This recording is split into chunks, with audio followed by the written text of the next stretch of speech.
और दुख होता है।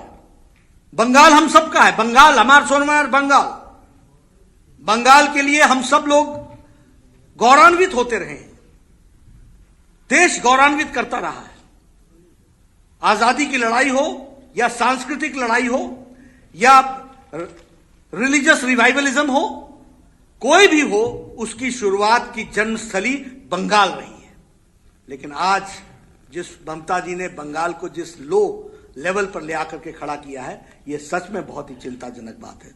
और मैं मानता हूं कि आने वाले समय में चुनाव में लोग ममता जी को नमस्कार कहने वाले हैं और भारतीय जनता पार्टी का कमल खिलेगा।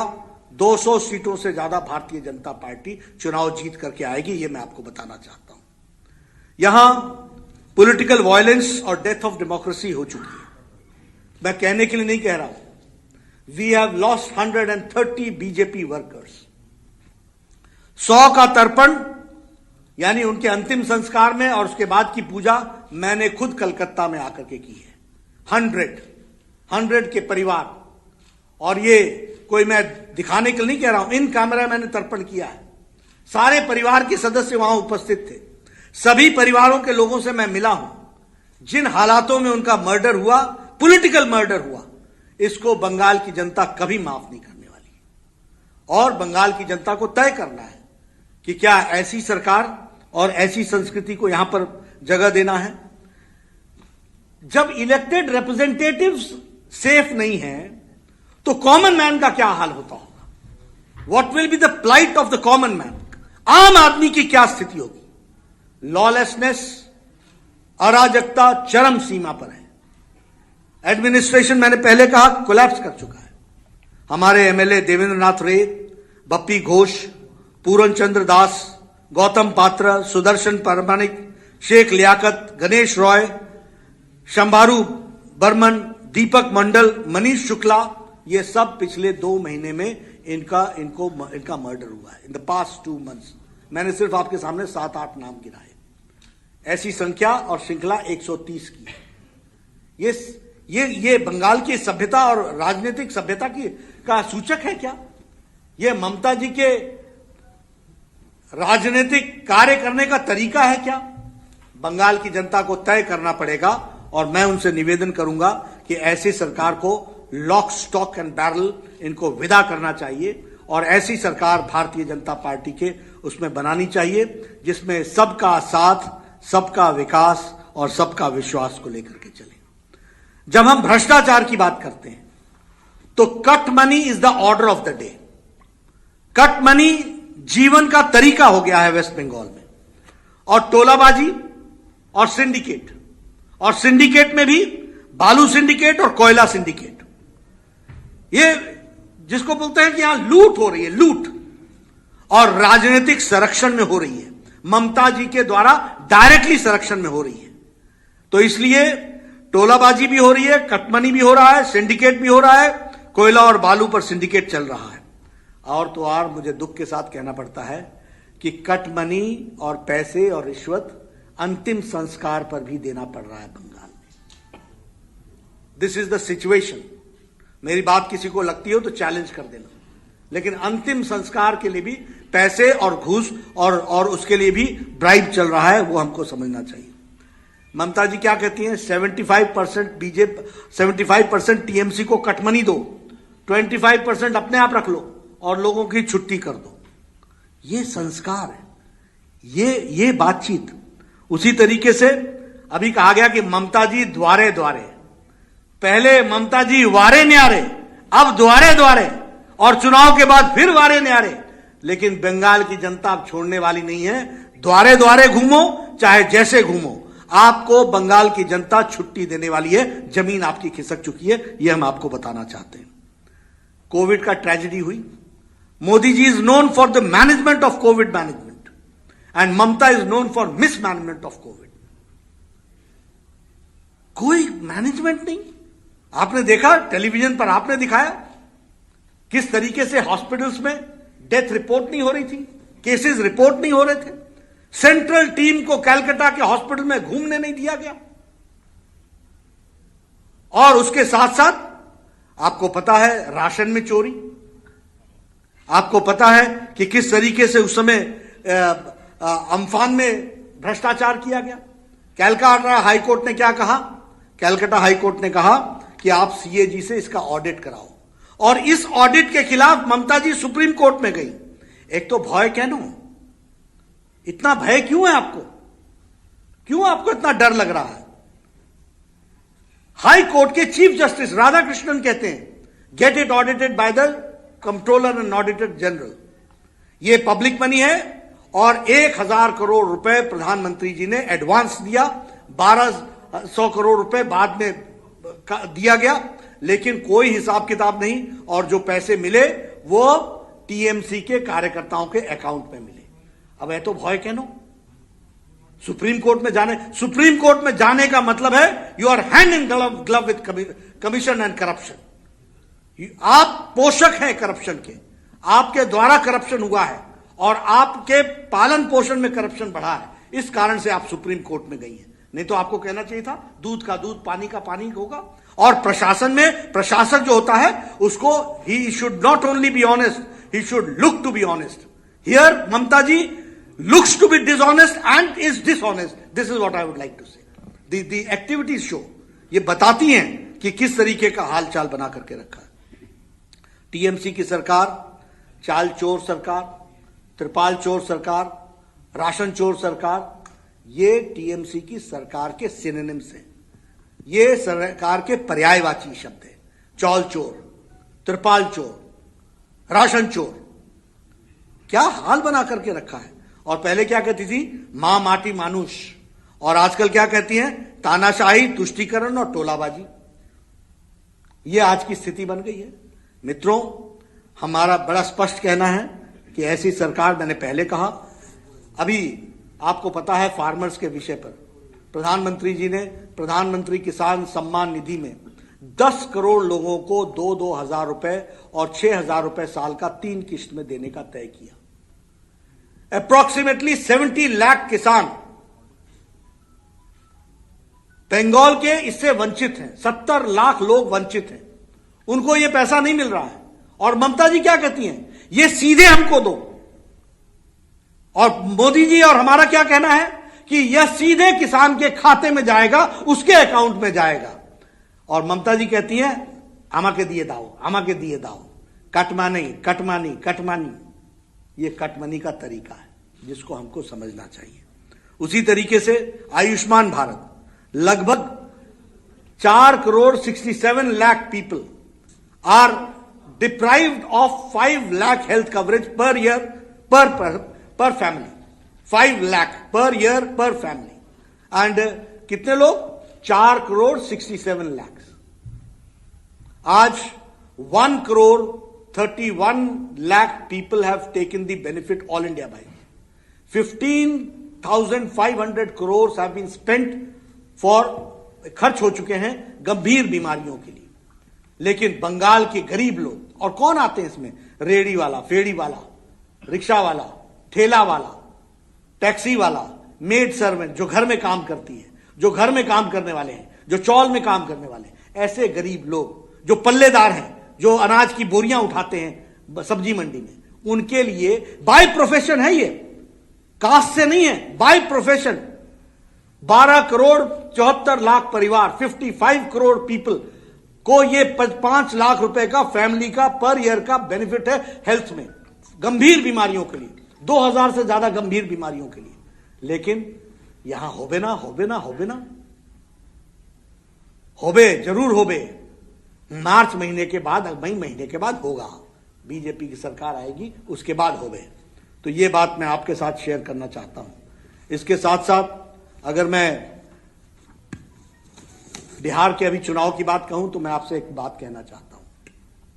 अभी चाहे बिहार का चुनाव हुआ, चाहे कर्नाटक का चुनाव हुआ, चाहे दुबाका का धमाका हुआ, चाहे उत्तर प्रदेश का चुनाव हुआ, और चाहे मैंने बताया मध्य प्रदेश का चुनाव हुआ, सभी जगह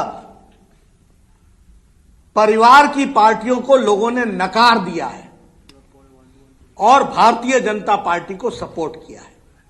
और यही हाल बंगाल में भी होगा। यहां भी पारिवारिक पार्टी को लोग नमस्ते कहेंगे और डेवलपमेंट के लिए मोदी जी के साथ डबल इंजन की सरकार को सपोर्ट करेंगे। आज जो घटना घटी है वह ममता जी के फ्रस्ट्रेशन की, बौखलाहट की कहानी है। उनको दिख गया है कि जमीन खिसक चुकी है और जिस शब्दों का वो प्रयोग कर रही है, जिस शब्दावली का प्रयोग कर रही है, मुझे वो शब्द रिपीट करने में भी शर्म आती है। एक बंगाल के चीफ मिनिस्टर, उनको शायद मालूम नहीं है कि इस पद की गरिमा क्या होती है, इसकी गरिमा को कैसे संभाल के रखा जाता है। और ये बंगाल, जैसे मैंने कहा, कैसा बंगाल बनाना चाहते हो? ममता जी का बंगाल बनाना चाहते हो या रविंद्रनाथ टैगोर का बंगाल बनाना चाहते हो? श्री अरविंदो का बंगाल बनाना चाहते हो? श्यामा प्रसाद मुखर्जी का बंगाल बनाना चाहते हो? सुभाष चंद्र बोस का बंगाल बनाना चाहते हो? मैं आपके साथ बड़े स्पष्ट शब्दों में कहना चाहता हूं, भारतीय जनता पार्टी कमिटेड है। हम आने वाले समय में डबल इंजन की सरकार बनाएंगे। वेस्ट बंगाल में भी हमारी सरकार बनेगी। ये जो हरकतें आज हुई हैं, ऐसी हजार हरकतें हों, हम हर कंस्टिट्यूंसी में जाएंगे, हर जगह अपने विचार को रखेंगे। और जो हमको समर्थन मिल रहा है, मैं अपने कार्यकर्ताओं को सल्यूट करना चाहता हूं, मैं उनको नमस्कार करना चाहता हूं। आपने देखना है किस तरीके से आज लगभग 50 मोटरसाइकिल गायब कर दी गई हमारे रैली से, उनको पीटा गया, उनको मोटरसाइकिल मिलनी नहीं है दोबारा, वी नो दैट। लेकिन हमारा एक एक कार्यकर्ता लड़ने को तैयार है और उनको मालूम नहीं है ये भारत भूमि, ये बंगाल की भूमि, इसने क्रांतिकारियों को पैदा किया है और यही क्रांतिकारी हमारे भारतीय जनता पार्टी के कार्यकर्ता के रूप में फिर से प्रजातंत्र को यहां बहाल करेंगे और पूरी ताकत और शिद्दत के साथ हम चुनाव लड़ेंगे। इन्हीं शब्दों के साथ मैं अपनी बात समाप्त करता हूं। आपको जो प्रश्न करना आप कर सकते हैं। प्रश्न आप बांग्ला में भी कर सकते हैं, इंग्लिश में भी कर सकते हैं, हिंदी में भी कर सकते हैं। सवाल ये है, आपकी पार्टी सत्ता में है, केंद्र में है। ममता बनर्जी और उनकी सरकार का ये कहना है कि जब आपके पास बीएसएफ, सीआईएसएफ, सीआरपीएफ और सारी फोर्सेस हैं, तो फिर आज बंगाल में आप पर ये हमला कैसा? क्या ये आपकी पार्टी खुद ही उनके शब्दों में नौटंकी बनाने के लिए कर रही है? ऐसा है कि ममता जी को प्रशासन नाम की चीज का आइडिया जीरो है। She knows nothing about administration. कभी भी सीआईएसएफ, सीआरपीएफ सड़क पर खड़े होकर के पत्थरबाजों को नहीं रोकती है, वह सब्जेक्ट को प्रोटेक्ट करती है। उनका काम सब्जेक्ट को प्रोटेक्ट करना है। उनका काम सड़क पर खड़े होकर के जो लोग वहां पत्थर इकट्ठे कर रहे थे उनको रोकना हमारा काम नहीं है, वो स्टेट पुलिस का काम है। और स्टेट पुलिस को प्रश्रय देना ये ममता जी का काम रहा है, ये मेरा चार्ज है। बंगाल की वर्तमान स्थिति को मद्देनजर रखते हुए पार्टी अध्यक्ष होने के नाते केंद्र सरकार से आपका क्या गुजारिश रहेगी? क्या आप उनसे राष्ट्रपति शासन की मांग करेंगे? और दूसरा सवाल, आए दिन सुनने में आता है कि तृणमूल के तमाम प्रमुख नेता बीजेपी के संपर्क में है, बहुत से नेता हाल ही में आपको ज्वाइन भी किया है। ऐसे और कितने प्रमुख नेता है जो बीजेपी में शरीक होने वाले हैं? Thank you.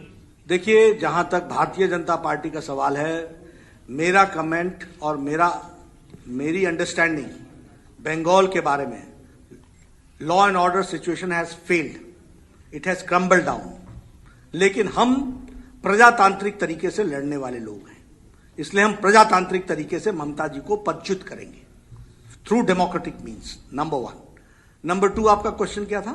Ji sir, Trinamool के बहुत से तमाम नेता आपके पास, ऐसा है, सच्चाई की जीत होती है, इसलिए सच्चाई के साथ लोग जुड़ना चाहते हैं। आते रहेंगे, कारवां बनता रहेगा, हम चलते रहेंगे।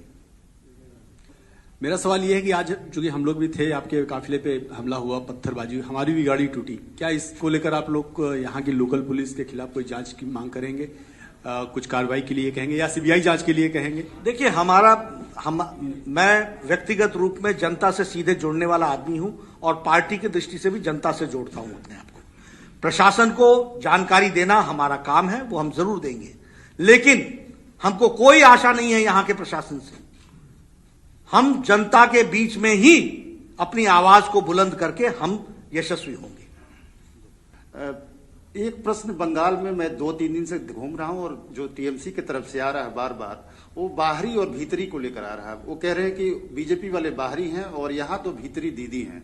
तो आप लोग इस पॉइंट को कैसे काउंटर कर रहे हैं? देखिए, भारतीय जनसंघ की स्थापना हमारे श्यामा प्रसाद मुखर्जी ने की और एक देश में 2 निशान 2 विधान 2 संविधान नहीं चलेंगे, इसकी स्थापना करने का विचार बंगाल से आया।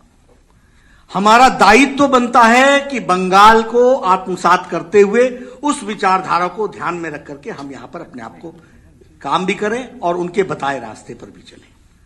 एक बात तो हमको ये बड़े स्पष्ट होनी चाहिए। दूसरा, जो ममता जी का बंगाल है वो मैंने आपको एक्सप्लेन कर दिया, वो बंगाल नहीं है।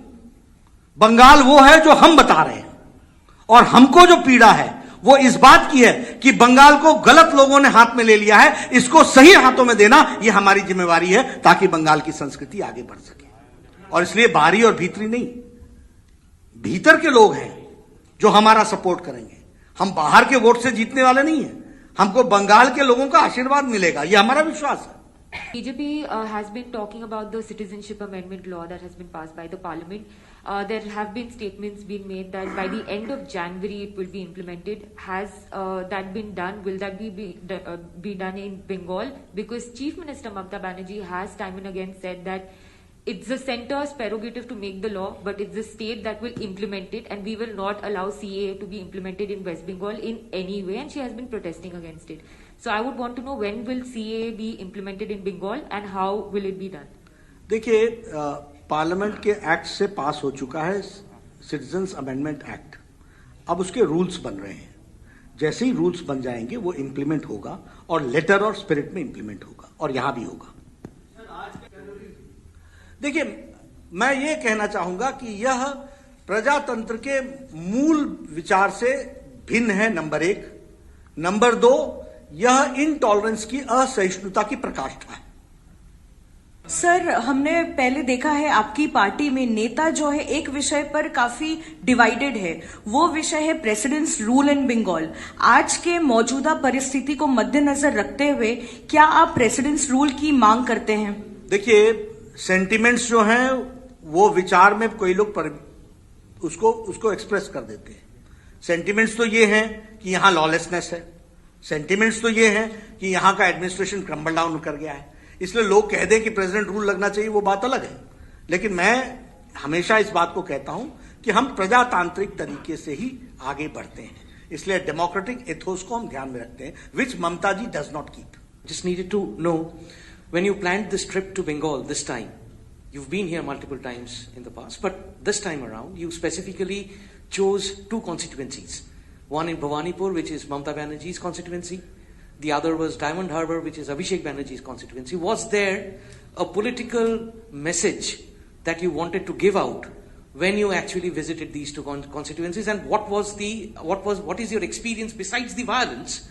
What is your experience from these 2 constituencies? देखिए, it's a very good question, number 1।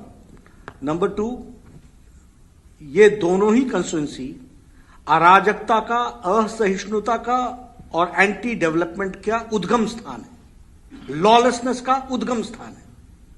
इसलिए इस जगह पर जाना आवश्यक था, क्योंकि भ्रष्टाचार का उद्गम स्थान यही है, इनटॉलरेंस का उद्गम स्थान यही है, असहिष्णुता का उद्गम स्थान यही है, भ्रष्टाचार का उद्गम स्थान यही है। और विकास, आज आपने देखा होगा, पांडे जी आप भी थे, आलोक जी, सब आप लोगों ने देखा होगा डायमंड हार्बर का क्या हाल है। कल आपने भवानीपुर भी देखा, मैं जिन घरों में गया, पानी की व्यवस्था नहीं, टैंकर माफिया वहां दंदना रहे हैं। This is Mumtaz constituency. तो उसको फर्स्ट हैंड रीडिंग करना ये हमारा काम है, और इसलिए purposely, because they are the starting point of corruption, intolerance, lawlessness, ये सब चीजों का वो स्थान है, इसलिए हमने इसको चुना।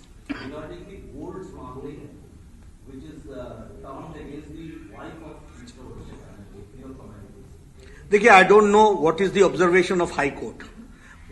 It will be difficult for me to comment without going through the observation of the High Court. But yes, corruption को छुपाना ममता की आदत है, करप्शन के साथ चलना ये ममता जी की आदत है, और लॉ को प्रोटेक्ट करना ये कोर्ट की जिम्मेवारी है, और कोर्ट ने बारंबार किया है। अभी हाई कोर्ट ने ही तो कहा था कि अम्फान के फंड्स का ऑडिटिंग करो, तो सुप्रीम कोर्ट क्यों गई? इट शोज एतो भय कौन, ये भय है। तो अभी हाई कोर्ट में भी अगर हुआ है सोने के स्मगल को लेकर के, ये सब चीजें इनके part and parcel of life है। So I have two questions. One is regarding the ongoing farmer protest in Delhi. What do you have to say regarding it? And secondly, there has been question has been doing around in Bengal about who would be BJP's chief ministerial face. So what are your views regarding it? देखिए, जहां तक किसान आंदोलन का सवाल है, हमारे लोगों ने किसान आंदोलन के नेताओं के साथ बारंबार बातचीत की है, और हम सब लोग डायलॉग के माध्यम से आगे बढ़ना चाहते हैं, डायलॉग के साथ बढ़ना चाहते हैं। लेकिन हाँ, जो किसान के दृष्टि से उनके क्वेश्चंस थे, उनका हम लोगों ने बारंबार जवाब दिया है, और उनके उन बातों पर कोई भी उनको चिंता करने की जरूरत नहीं है। So it is ultimately the dialogue which is going to take place, number 1। Number 2, आपने बात की यहाँ के चीफ मिनिस्टर की दृष्टि से, ये स्ट्रैटेजी का मामला होता है, ये इंटरनल स्ट्रैटेजी का मामला होता है। We will cross the bridge when we come to that. पिछले कल के जो इंसिडेंट हुआ और आज आपका कॉन्वॉय में जो अटैक हुए थे, इसके ऊपर गवर्नर ने चीफ सेक्रेटरी और डीजी पुलिस को बुलाए थे मीट करने के लिए, मगर दोनों ने उनके साथ मीट नहीं किया। अब कैसे देखते हैं इसको? देखिए, all parameters show that all parameters show one sec दोनों ने मीट किया है। ये राज्यपाल भी बार बार इसको इंटरवेन कर रहे हैं, मगर स्टेट एडमिनिस्ट्रेशन इसको सीरियसली नहीं ले रहा है। देखिए, all parameters show that administration has crumbled down by the chief minister. There is a disrespect for the constitutional authority and constitutional integrity, ये स्पष्ट दिखता है। इसलिए एनार्की है, और एनार्किस्ट अप्रोच से ममता जी चली हुई, और इसका विरोध करना ये हमारी जिम्मेवारी है, और जनता के बीच में इसको उजागर करना ये हमारी जिम्मेवारी है, ये हम बखूबी करेंगे।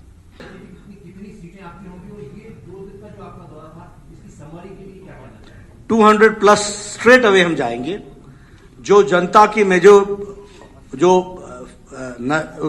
नजर आया प्यार भारतीय जनता पार्टी के प्रति, और जिस तरीके का भय का वातावरण ममता जी ने बनाया था, उस भय को तोड़ते हुए आज लोग डायमंड हार्बर में भी जिस तरीके का उन्होंने हमारा स्वागत किया है, वह इस बात को बताता है कि लोगों ने उनको नमस्कार कहना तय कर लिया है, और उनका तिरस्कार तय है। सर, लगातार एक सवाल किया जाता है ममता बनर्जी की ओर से सीएम कि सेंट्रल गवर्नमेंट जो है वो सीबीआई को यूज करती है, और जो सेंट्रल टीम है उसके माध्यम से पार्टी को तोड़ने की कोशिश कर रही है। कहीं ना कहीं दबाव बनाया जा रहा है, जिससे कि लोग डर से पार्टी छोड़ के बीजेपी में आने की कोशिश कर रहे हैं। क्या कहना चाहेंगे आप? देखिए, बहाने लगाना ममता जी से सीखे कोई, सच्चाई से दूर रहना ममता जी से सीखे कोई। सच अच्छा नहीं लगेगा कि झूठ बोलना, लेकिन सच्चाई से परे रहना, दूर रहना, यह ममता जी के पर्सनैलिटी का इनबिल्ट इंग्रेडिएंट है। तो उस पर जवाब क्या दिया जाए? You see, we are a political party. It is our responsibility to educate the people and fight out. And ये तो ममता है, हमने तो इंदिरा गांधी के खिलाफ लड़ाई लड़के जंग जीती है, तो हमको तो डेमोक्रेटिक तरीके से लड़ना आता है। और जो लोग कहते हैं कि शासन हमारा है, उनके हाथ से शासन छीनना भी जनता को आता है। অনেক ধন্যবাদ নাড্ডাজিকে, আজকে অনেক খুবই গুরুত্বপূর্ণ কথাবার্তা বললেন এই পরিস্থিতির মাঝখানে। আর আশা করছি সামনের দিনে উনি আবার আসবেন অনেকবার, তখন আপনাদের সঙ্গে আবার ওনার দেখা হবে। এবং অনেক অনেক ধন্যবাদ, আপনারা আজকে এই ধরনের প্রোগ্রাম চেঞ্জের সত্ত্বেও সবাই মিলে আসতে পেরেছেন। অনেক অনেক ধন্যবাদ।